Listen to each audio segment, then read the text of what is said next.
Remember, remember the 5th of November, gunpowder, treason and plot. I know of no reason why the gunpowder treason should ever be forgot. Who is Guy Fawkes? What is the significance of the 5th of November 1605? And how did he and this mask come to be associated with so many modern protesters? Let's find out.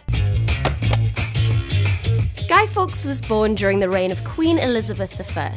He was raised Protestant but later became a devout Catholic, angered by England's oppression of his religion. He left England to join the Spanish army, where he gained a reputation as a man highly skilled in matters of war. He asked Philip III, King of Spain, for assistance in starting a rebellion against Britain's then ruler, James I. Philip declined, but Fawkes soon found other like-minded men interested in bringing down King James. He was invited to join what would later become known as the Gunpowder Plot. Fawkes and 4 co-conspirators rented a cellar under the House of Lords. Fawkes was responsible for getting the gunpowder and igniting it on the opening day of Parliament, the 5th of November. The aim was to kill the king and as many other lords as they could. But one of the conspirators was worried that a fellow Catholic, Lord Monteagle, would get caught in the blast.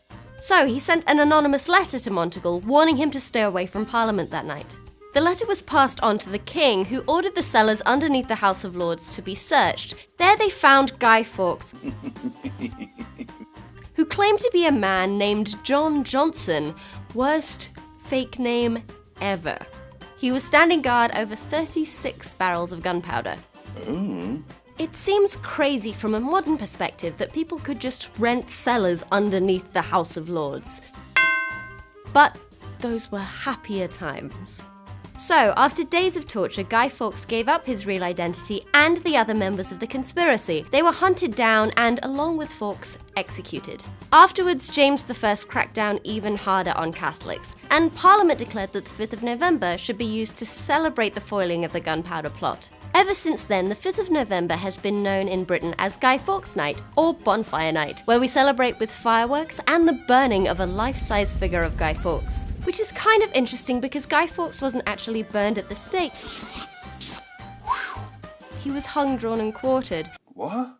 The burning of effigies on Guy Fawkes Night probably comes from old pagan festivals that were covertly celebrated in Britain. Now, all of this talk of explosions and hanging and burning of effigies makes Bonfire Night sound rather sinister.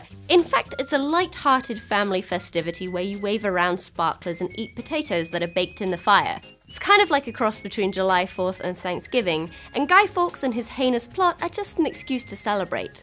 Today, you may know Guy Fawkes best by his mask's association with the protest group Anonymous. Artist David Lloyd drew the mask for Alan Moore's graphic novel V for Vendetta, about a masked terrorist who sought to emulate Guy Fawkes and overthrow a fascistic British government in a dystopian future. It seems like the perfect fit for a group like Anonymous, who also sees itself as standing up against oppressive forces and prefers to keep the identity of its members a mystery.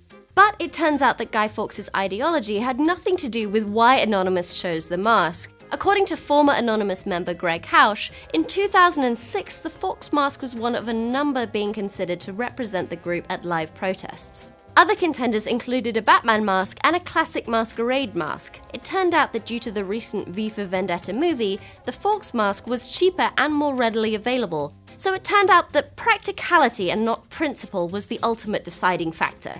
So that's what Guy Fawkes and Bonfire Night are all about. Thanks for watching, subscribe for more videos, and let me know in the comments if there are any obscure little bits of British history that you are yearning to get to the bottom of. I highly recommend this one. Yeah, watch this one. This one's very short, it won't take you any time at all.